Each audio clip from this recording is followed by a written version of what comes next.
Another day, another story. Old French fairy tales.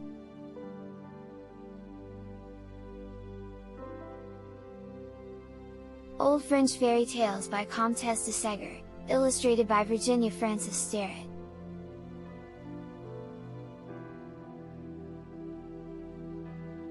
The first one, Blondine, Bonne-Biche, and Beau-Minon. The story of Blondine, Bonne-Biche, and Beau-Minon. Blondine. There was once a king called Bonne-Biche. He was good and all the world loved him, he was just and the wicked feared him. His wife, the Queen Doucette, was also good, and much beloved. This happy pair had a daughter called the Princess Blondine, because of her superb fair hair, and she was as amiable and charming as her father the king and her mother the queen.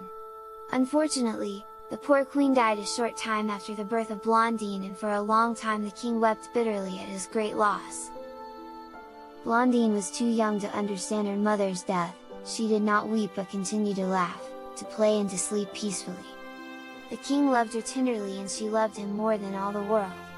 He gave his little daughter the most beautiful jewels, the finest bonbons, and the most rare and delicious fruits. Blondine was very happy. One day it was announced to the king, that all his subjects demanded that he should marry again in order to have a son who should reign after him.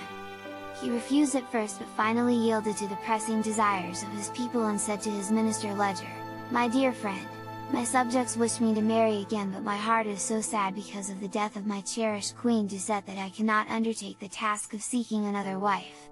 Go, then, my good Ledger, and find me a princess who will demand her hand in marriage and conduct her to my court."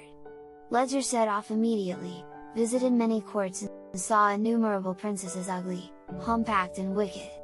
At last he arrived at the kingdom of the monarch Turbulent, who had a lovely daughter, bright, winning and apparently good. Ledger found her so charming, that he asked her hand in marriage for his king Bonne-Biche, without sufficiently inquiring into her real character. Turbulent was enchanted at the prospect of getting rid of his daughter, who was jealous, proud and wicked. Also, her presence often interfered with his excursions for pleasure, with the chase and with his various entertainments at the palace. Without a moment's hesitation, he acceded to the Prime Minister's request. And he returned with the princess to the kingdom of the good King Bonne-Biche. The Princess Forbette was accompanied by 4,000 mules, loaded with the jewels and wardrobe of the charming bride.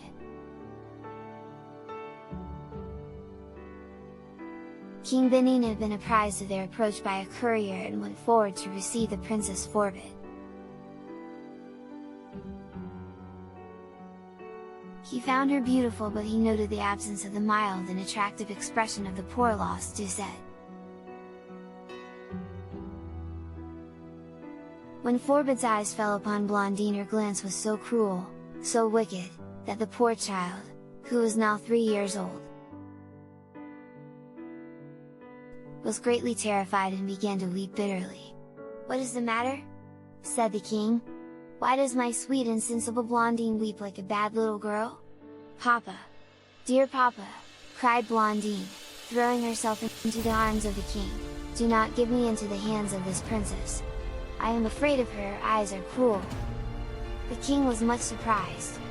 He turned so suddenly towards the Princess Forbette that she had no time to control herself, and he perceived the terrible glance with which regarded the little Blondine. Bonne-Biche immediately resolved that Blondine should be wholly separated from the new queen and remain as before under the exclusive protection of the nurse who had taken care of her and who loved her tenderly.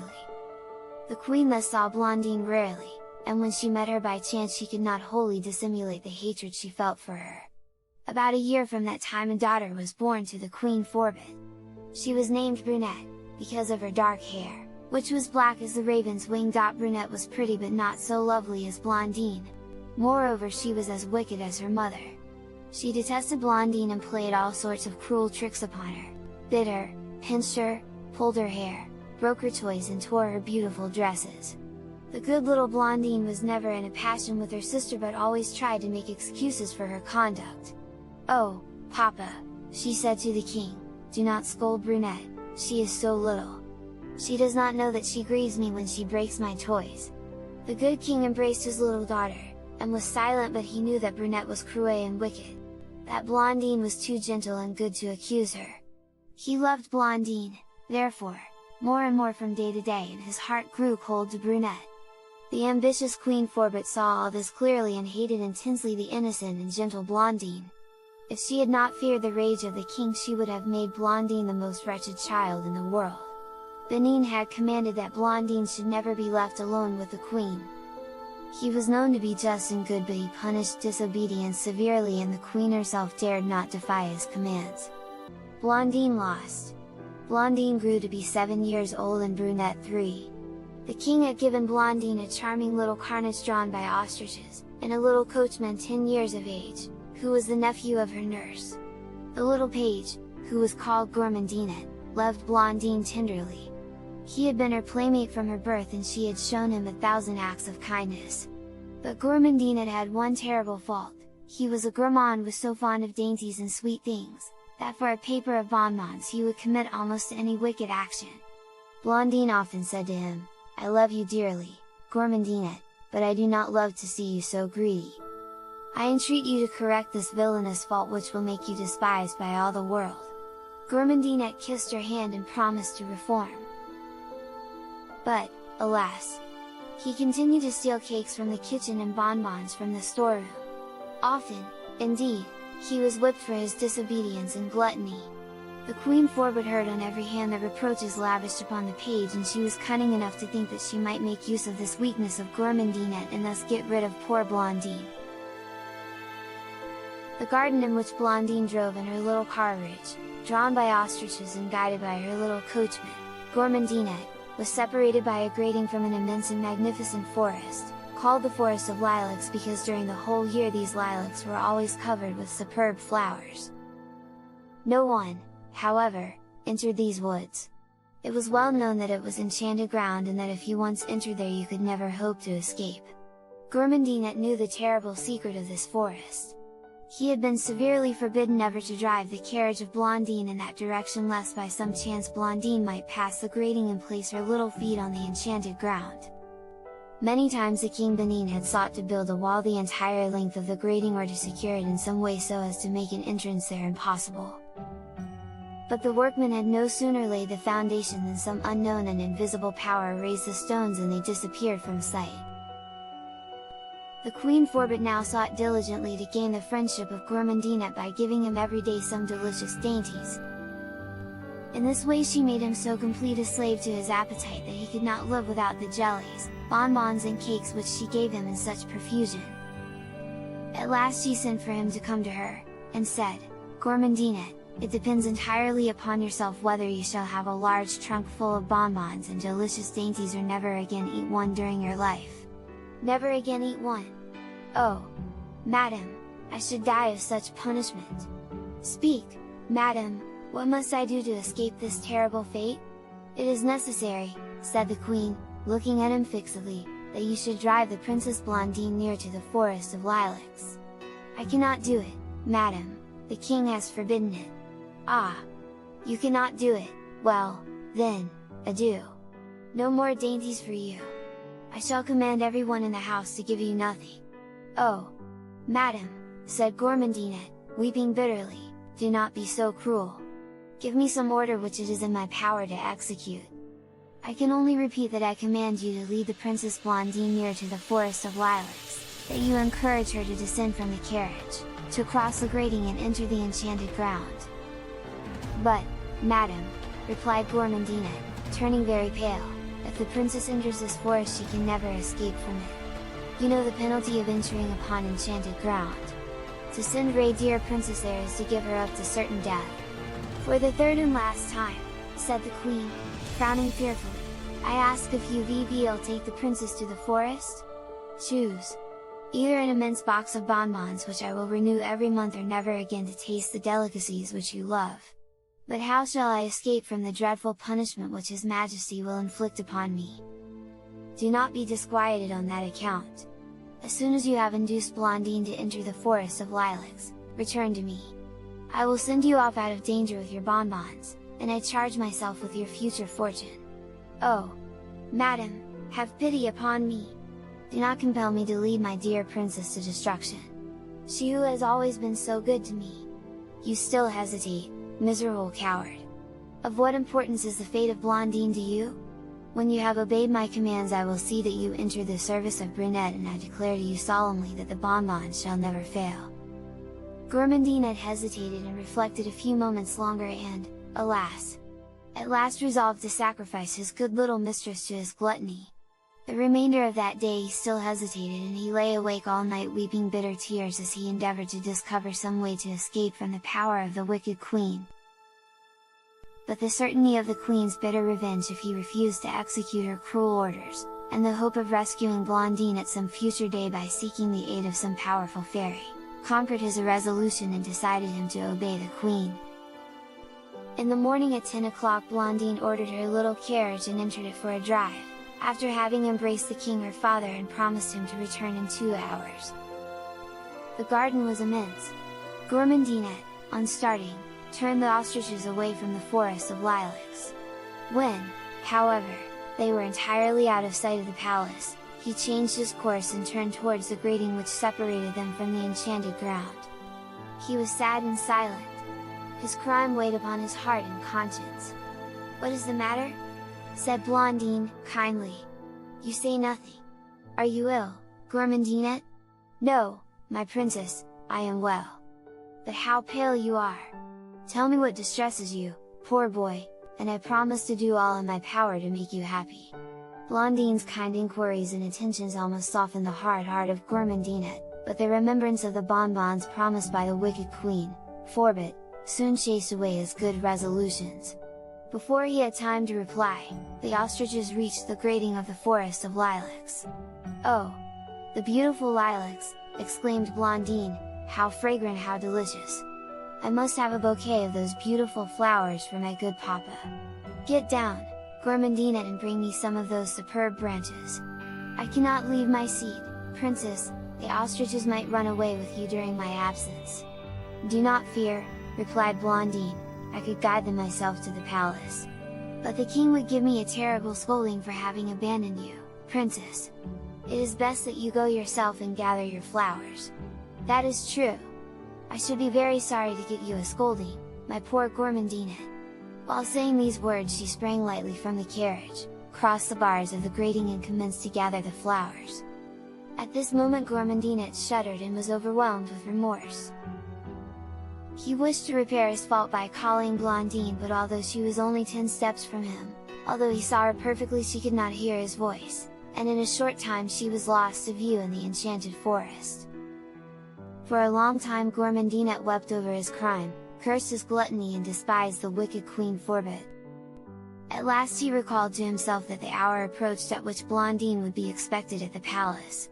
He returned to the stables through the back entrance and ran at once to the queen, who was anxiously expecting him. On seeing him so deadly pale and his eyes inflamed from the tears of awful remorse, she knew that Blondine had perished. "Is it done?" said she. Gourmandine bowed his head. He had not the strength to speak. "Come," said she, "behold your reward." She pointed to a large box full of delicious bonbons of every variety. She commanded a valet to raise the box and place it upon one of the mules which had brought her jewelry. "I confide this box to Gourmandine, in order that he may take it to my father," she said. "Go, boy, and return in a month for another." She placed in his hand at the same time a purse full of gold. Gourmandine mounted the mule in perfect silence and set off in full gallop. The mule was obstinate and willful and soon grew restive under the weight of the box and began to prance and kick. He did this so effectually that he threw Gourmandine and his precious box of bonbons upon the ground.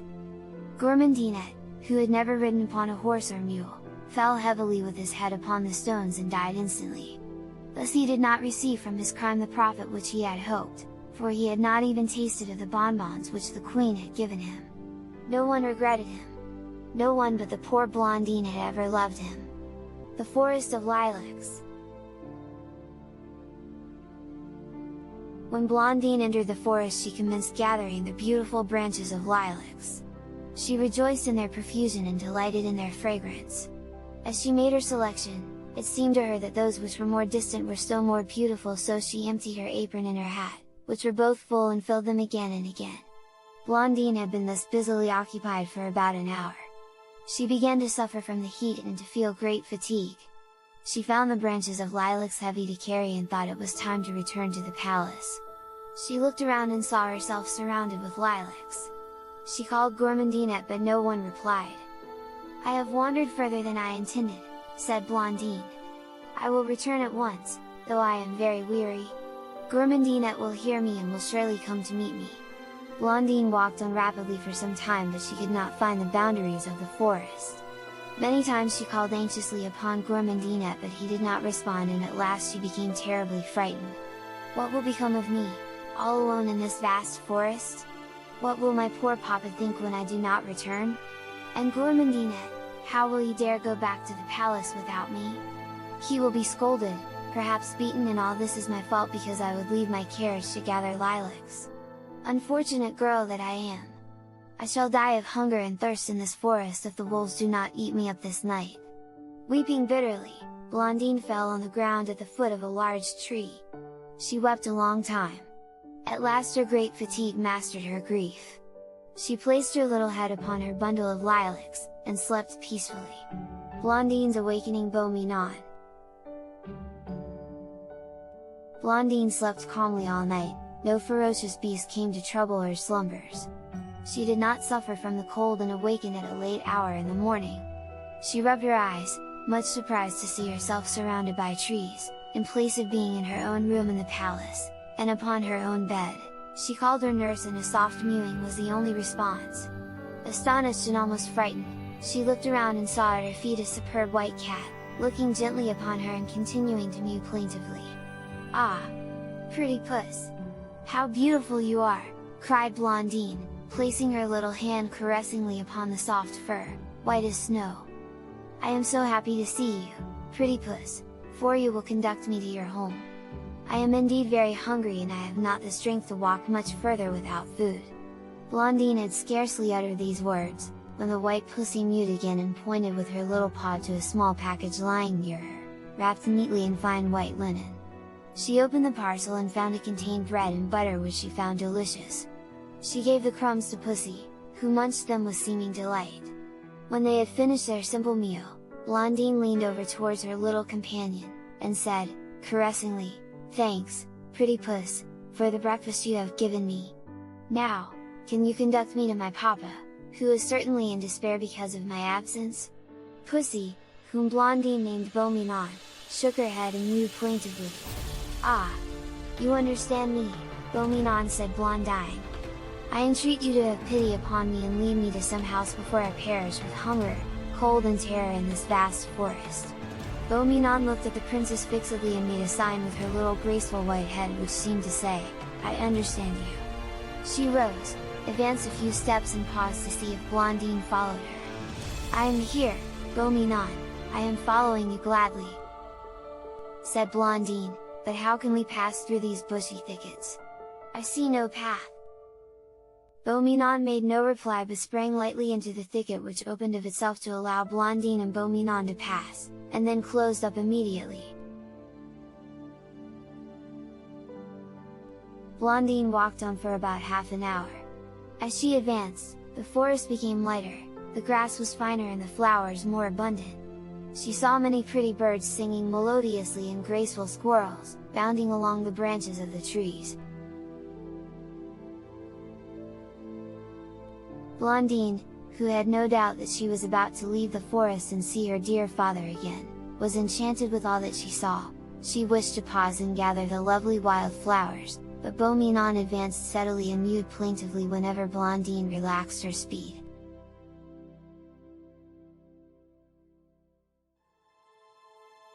In about an hour Blondine perceived an elegant castle. Beau-Minon led her to the gilded grating. However, Blondine did not know how to enter. There was no bell and the gate was closed. Beau-Minon had disappeared and Blondine was once more alone. Bonne-Biche. Beau-Minon had entered by a little passage, which seemed made expressly for him and had probably given notice to someone at the castle, as the gate opened without Blondine having called. She entered the courtyard but saw no one. The door of the castle opened of itself. Blondine entered the vestibule, which was of rare white marble. All the doors of the castle now opened like the first, and the princess passed through a suite of beautiful rooms. At last, in the back part of a charming salon, furnished with blue and gold, she perceived a white hind, lying upon a bed of fine and fragrant grasses. Beau-Minon stood near her. The pretty hind saw Blondine, arose, and approached her. "You are most welcome, Blondine," said she. "My son Beau-Minon and I have expected you for a long time." At these words, Blondine was much frightened. "Take courage, princess, you are with friends. I know the king your father, and I love him, and I love you also." "Oh, madam," said Blondine, "if you know the king my father, I pray you to take me to him. My absence must make him very wretched." "My dear Blondine," said the hind, whose name was Bonne-Biche, sighing, "it is not in my power to conduct you to your father. You are in the hands of the magician of the forest of lilacs. I myself am subject to his power, which is superior to mine, but I can send soft dreams to your father, which will reassure him as to your fate and let him know that you are safe with me." "Oh, madam," said Blondine, in an agony of grief, "shall I never again see my father whom I love so tenderly? My poor father! Dear Blondine, do not distress yourself as to the future. Wisdom and prudence are always recompensed. You will see your father again, but not now. In the meantime be good and docile.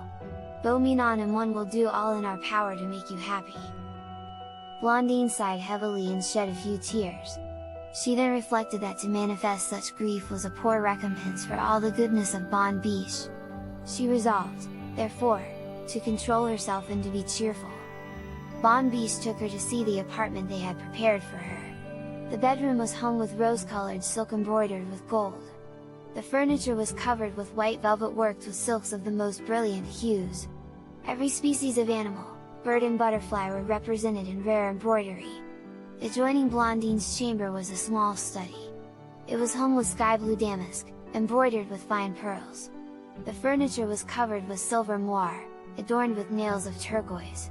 Two magnificent portraits, representing a young and superbly handsome woman and a strikingly attractive young man, hung on the walls. Their costumes indicated that they were of royal race. "Whose portraits are these, madam?" said Blondine to Bonne-Biche. "I am forbidden to answer that question, dear Blondine.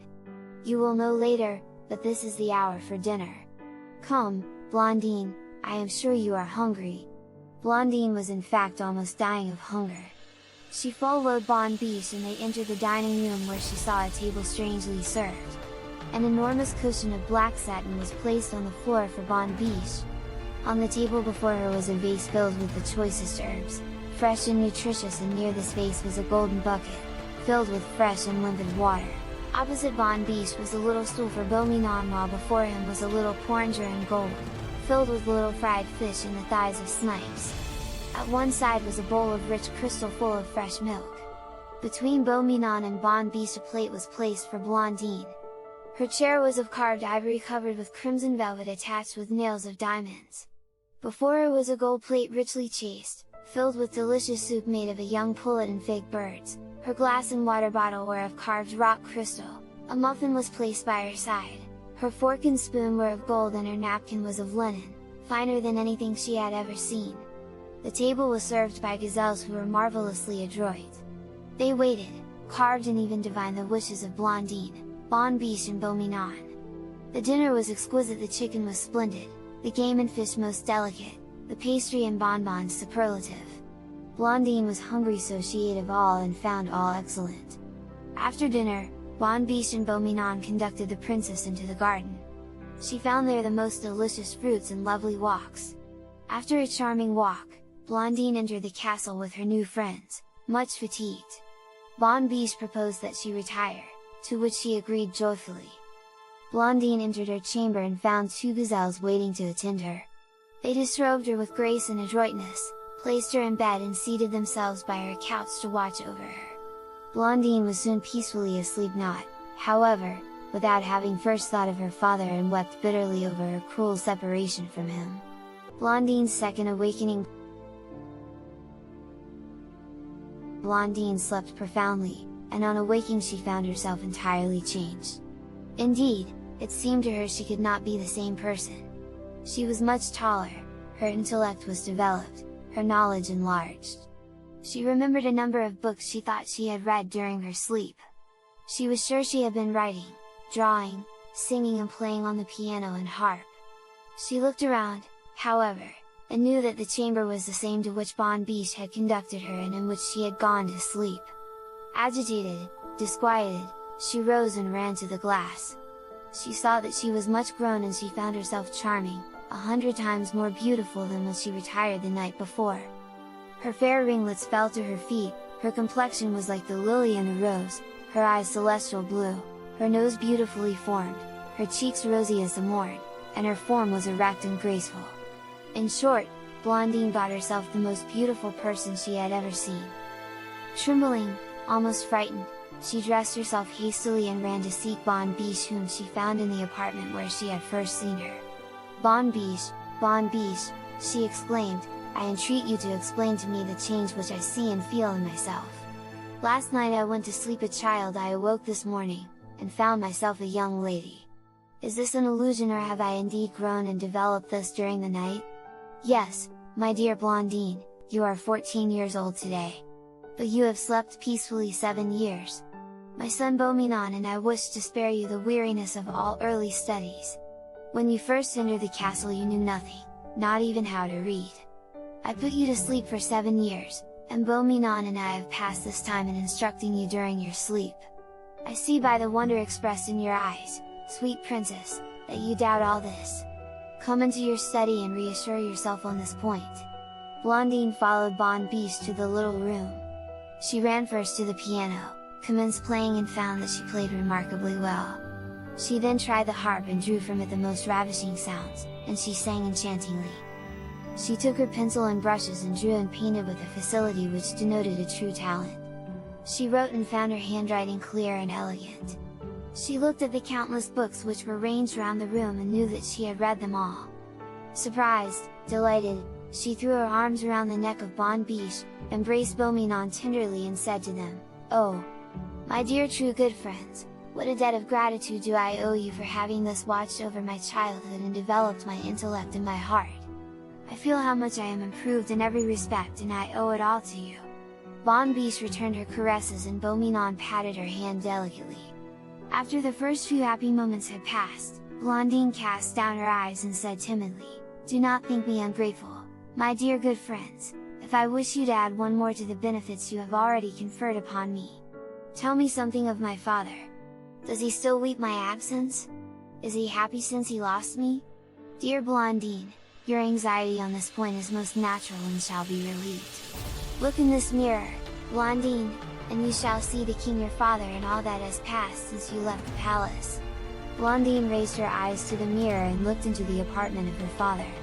The king seemed much agitated and was walking backwards and forwards. He appeared to be expecting someone. The queen, Forbet, entered and related to him that notwithstanding the remonstrances of Blondine, Blondine had herself seized the reins and guided the ostriches, who becoming frightened dashed off in the direction of the forest of lilacs and overturned the carriage.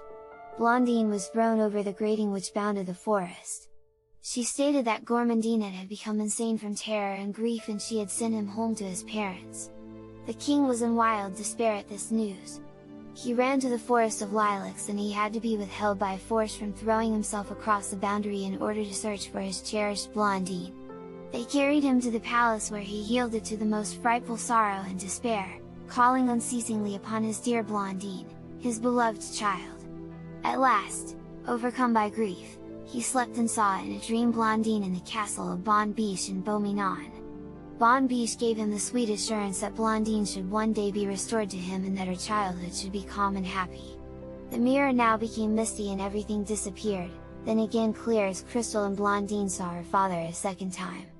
He had become old, his hair was white as snow and his countenance was sad. He held in his hand a little portrait of Blondine, his tears fell upon it and he pressed it often to his lips. The king was alone. Blondine saw neither the queen nor Brunette. Poor Blondine wept bitterly. "Alas," said she, "why is my dear father alone? Where is the queen? Where is Brunette?" "The queen," said Bonne-Biche, "showed so little grief at your death, my princess, that your father's heart was filled with hatred and suspicion towards her, and he sent her back to the king Turbulent, her father, who confined her in a tower, where she soon died of rage and anger. All the world supposed you to be dead.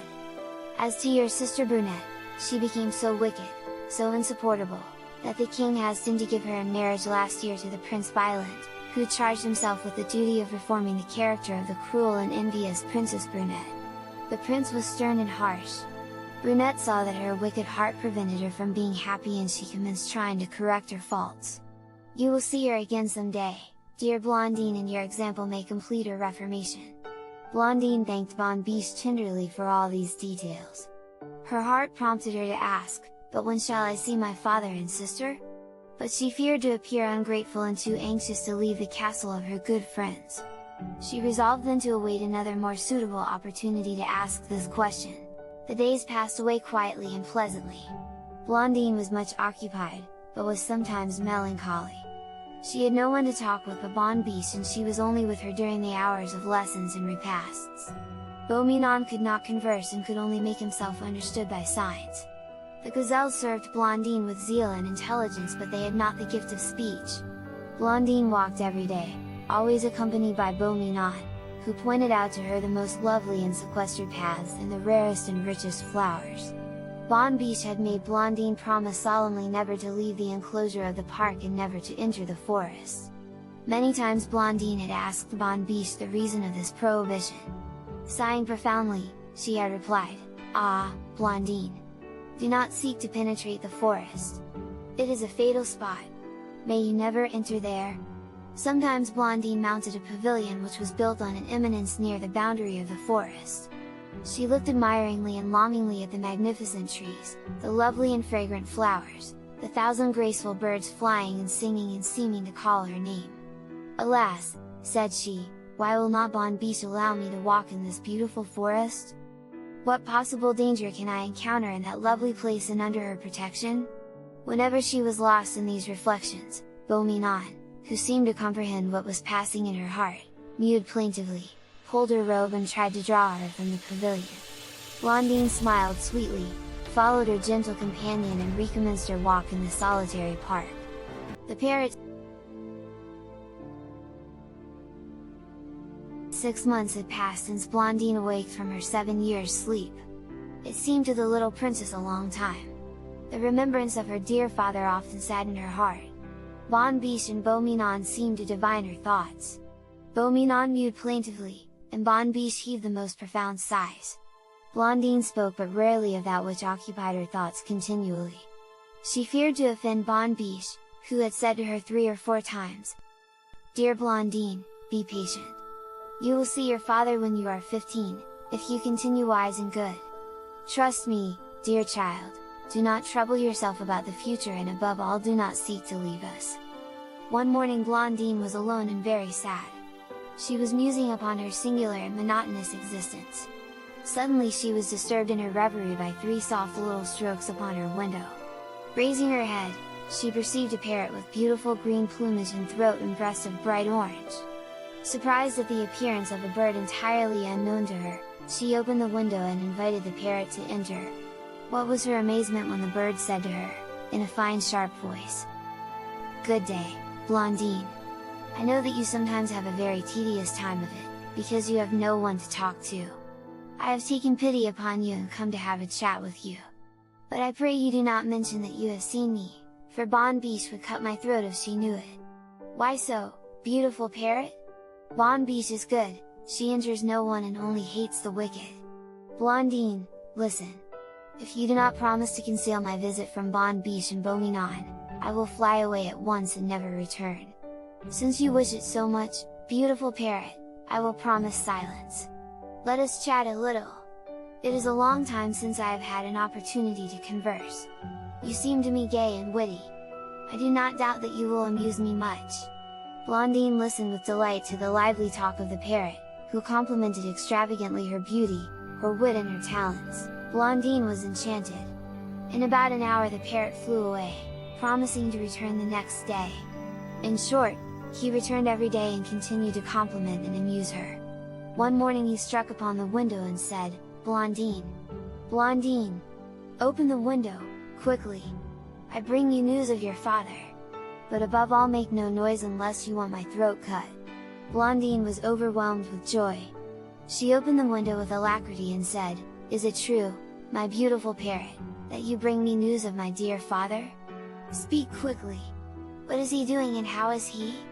Your father is well, Blondine, but he weeps your loss always. I have promised him to employ all my power to deliver you from your prison, but I can do nothing without your assistance." "My prison?" said Blondine. "But you are ignorant of all the goodness which Bonne-Biche and Beau-Minon have shown me, of the pains they have lavished upon my education, of all their tenderness and forbearance. They will be enchanted to find a way of restoring me to my father. Come with me, beautiful parrot, and I will present you to Bonne-Biche. Come, I entreat you." "Ah!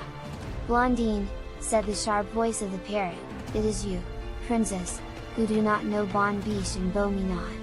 They detest me because I have sometimes succeeded in rescuing their victims from them.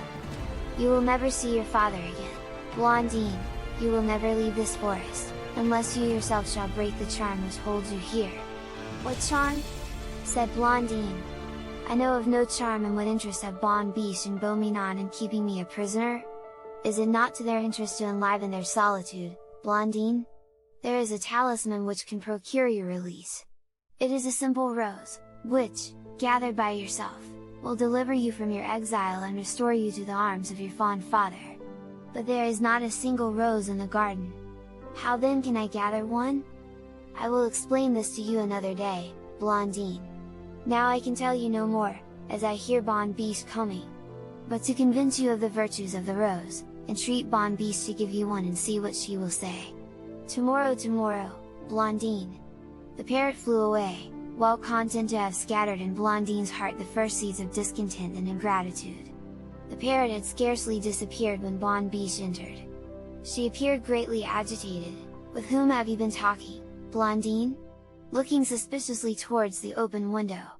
"With no one, madam," said the princess. "I am certain I heard voices in conversation. I must have been speaking to myself."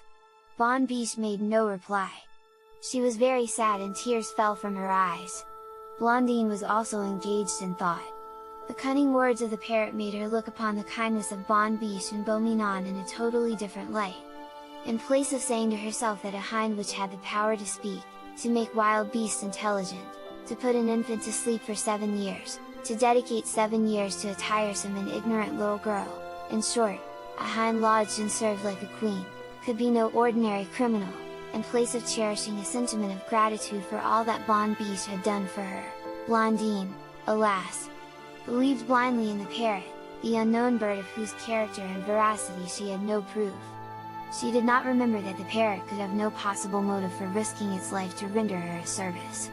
Blondine believed it though, implicitly, because of the flattery which the parrot had lavished upon her. She did not even recall with gratitude the sweet and happy existence which Bonne-Biche and Beau-Minon had secured to her. She resolved to follow implicitly the counsels of the parrot. During the course of the day she said to Bonne-Biche, "Why, madam, do I not see among your flowers the most lovely and charming of all flowers, the fragrant rose?" Bonne-Biche was greatly agitated and said in a trembling voice, "Blondine! Blondine! Do not ask for this most perfidious flower, which pierces all who touch it. Never speak to me of the rose, Blondine! You cannot know what fatal danger this flower contains for you." The expression of Bonne-Biche was so stern and severe that Blondine dared not question her further. The day passed away sadly enough. Bonne-Biche was unhappy and Beau-Minon very sad. Early in the morning, Blondine ran to her window and the parrot entered the moment she opened it. "Well, my dear Blondine, did you notice the agitation of Bonne-Biche, when you mentioned the rose? I promised you to point out the means by which you could obtain one of these charming flowers. Listen now to my counsel. You will leave this park and enter the forest. I will accompany you and I will conduct you to a garden where you will find the most beautiful rose in the world. But how is it possible for me to leave the park? Beau-Minon always accompanies me in my walks. Try to get rid of him, said the parrot, but if that is impossible, go in spite of him. If this rose is at a distance, will not my absence be perceived? It is about an hour's walk. Bonne-Biche has been careful to separate you as far as possible from the rose in order that you might not find the means to escape from her power. But why does she wish to hold me captive? She is all-powerful and could surely find pleasures more acceptable than educating an ignorant child. All this will be explained to you in the future, Blondine, when you will be in the arms of your father. Be firm! After breakfast, in some way get away from Beau-Minon and enter the forest. I will expect you there. Blondine promised, and closed the window, fearing that Bonne-Biche would surprise her.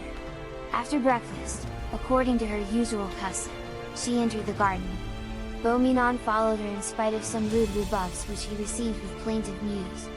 Arrived at the alley which led out of the park, Blondine resolved to get rid of Beau-Minon.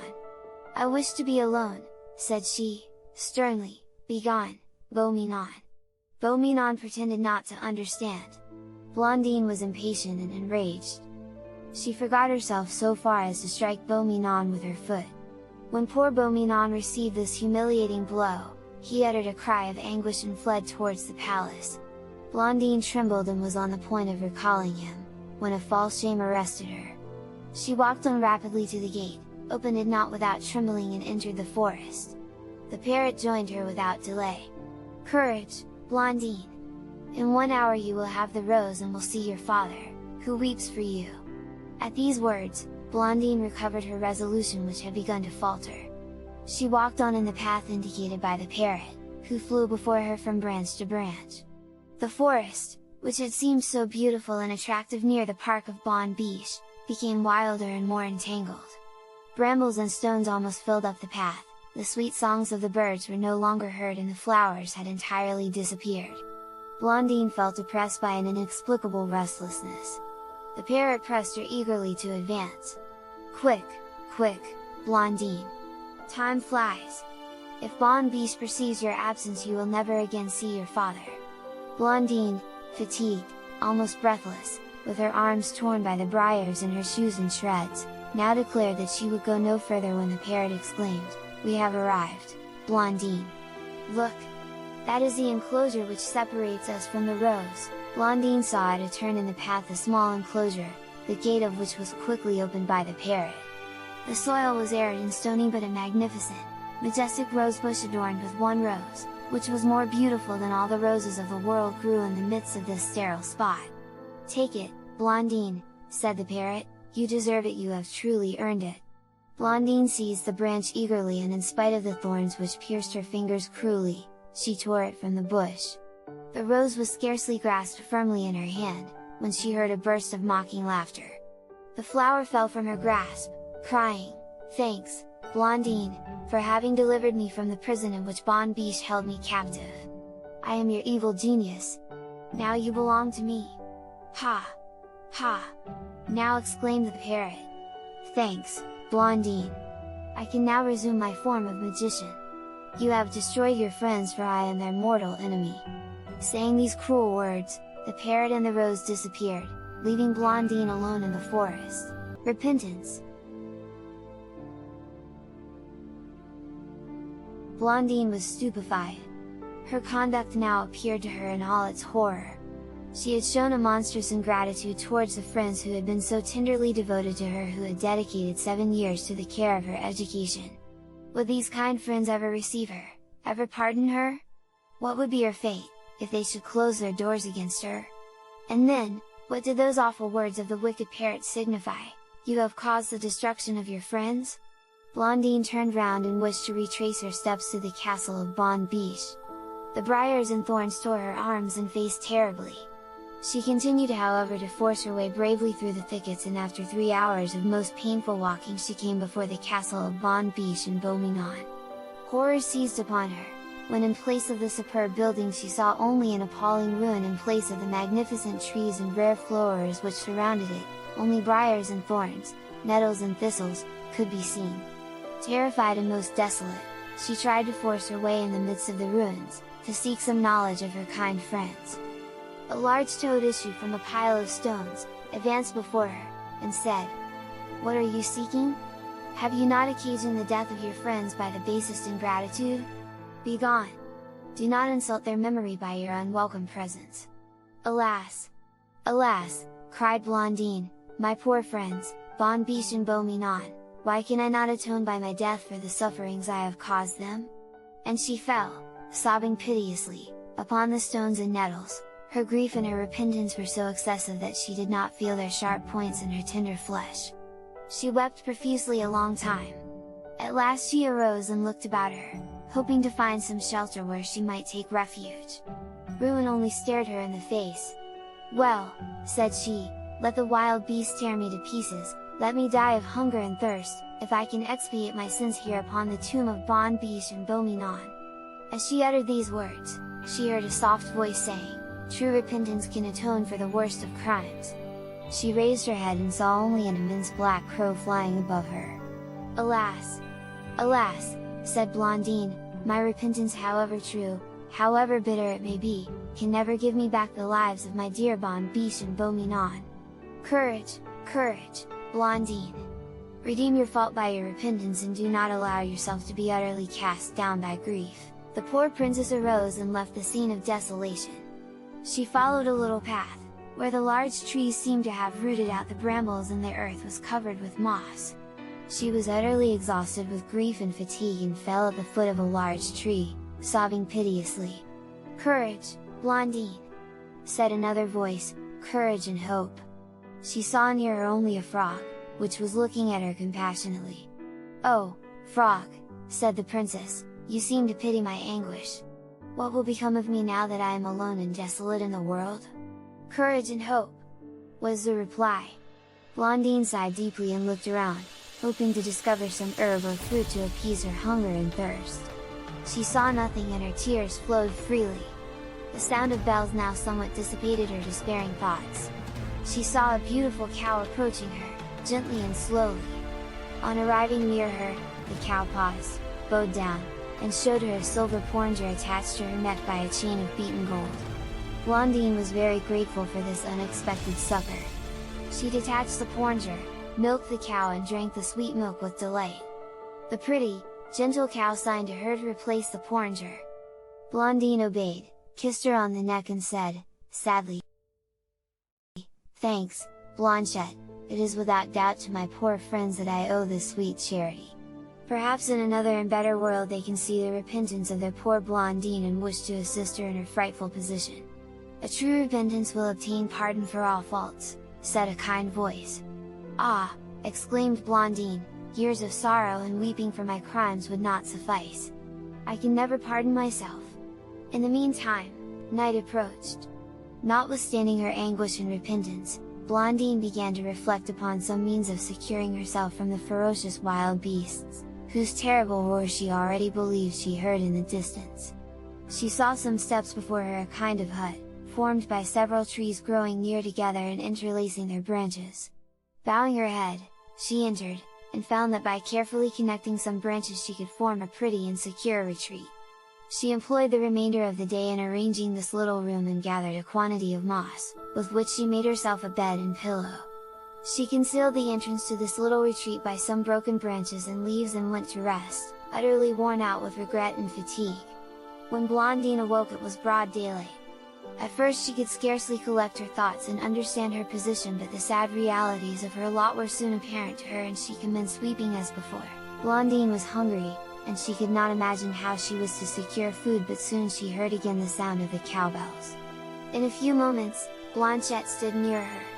Blondine again loosened the porringer, drew the milk and drank till her hunger was appeased, then replaced the porringer and kissed Blanchette, hoping to see her again during the day.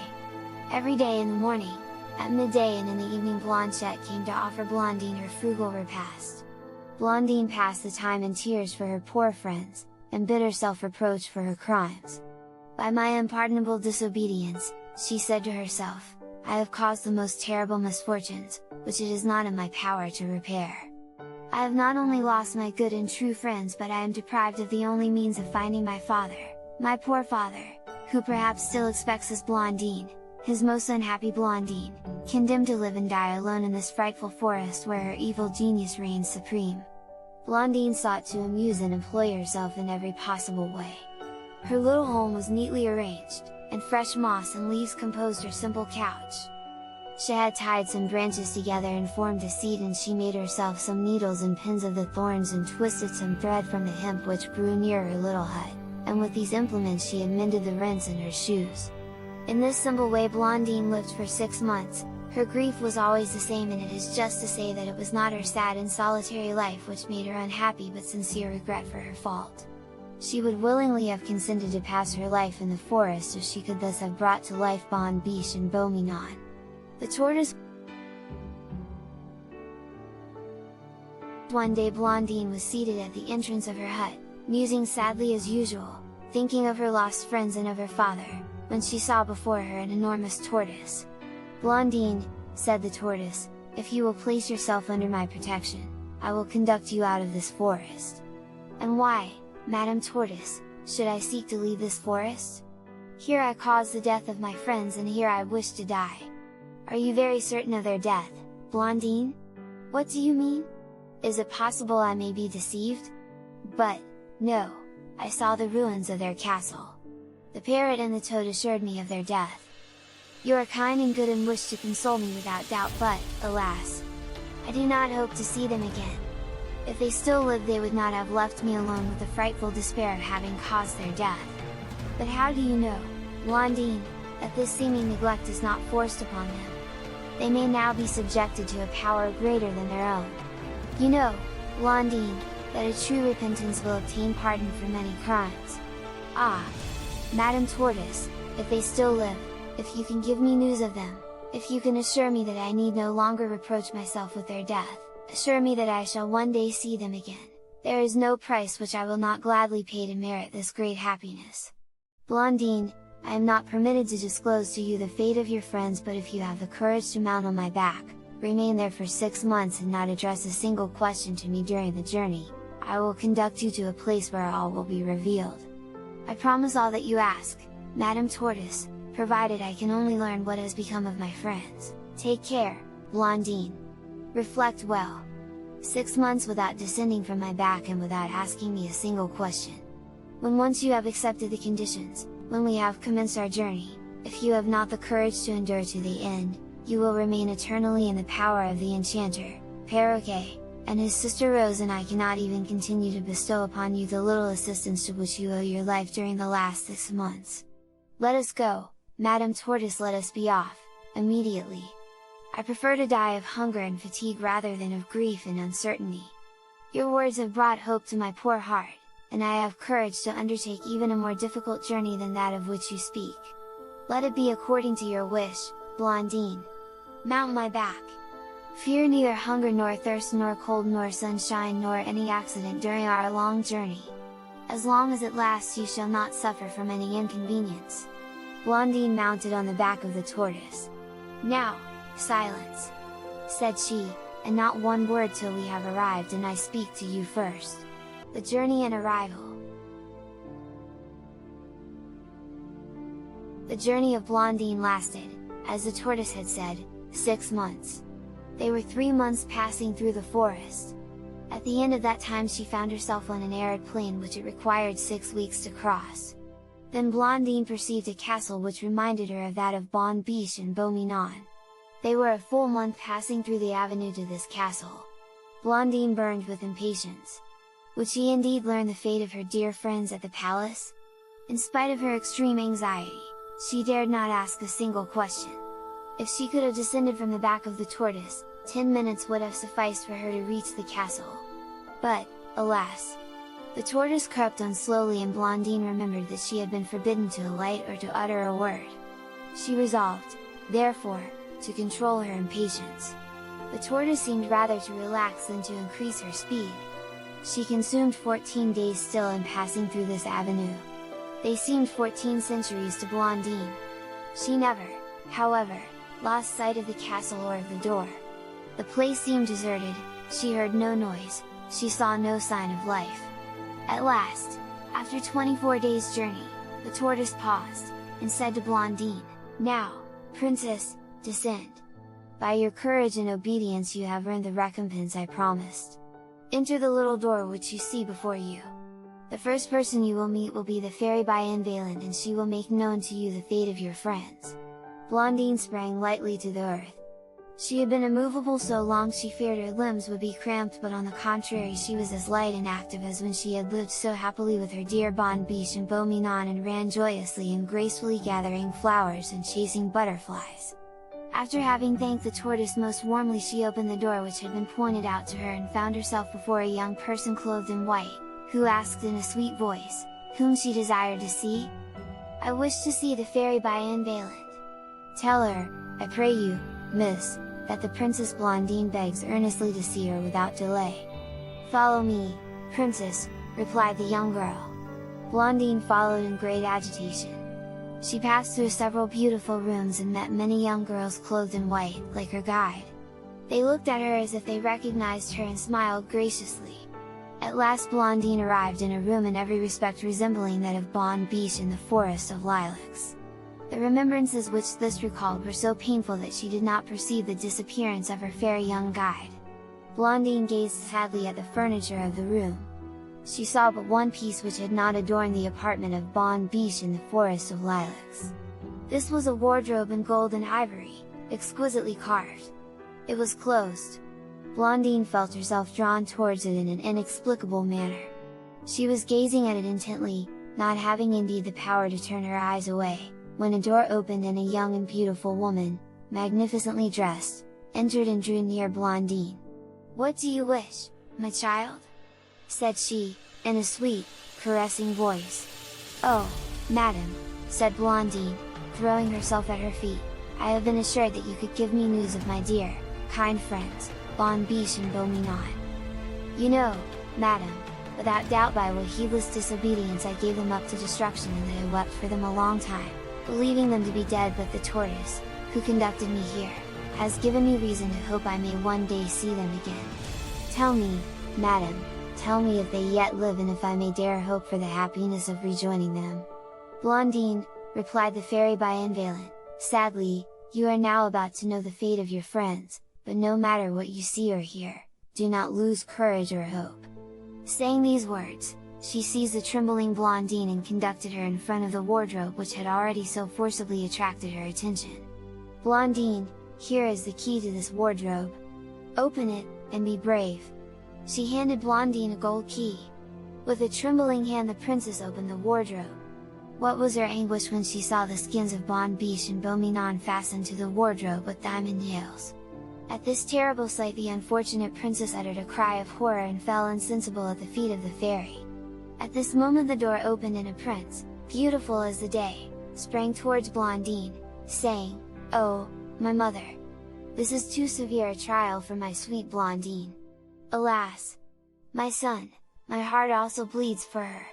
But you know that this last punishment was indispensable to deliver her forever from the yoke of the cruel genius of the forest of lilacs." The fairy Bonne-Biche now with her wand touched Blondine, who was immediately restored to consciousness, but despairing and sobbing convulsively, she exclaimed, "Let me die at once!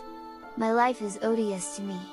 No hope, no happiness, from this time forth forever for poor Blondine! My friends! My cherished friends! I will join you soon in the land of shadows! Blondine! Ever dear Blondine!" said the fairy, clasping her in her arms, "your friends live and love you tenderly. I am Bonne-Biche and this is my son, Beau-Minon.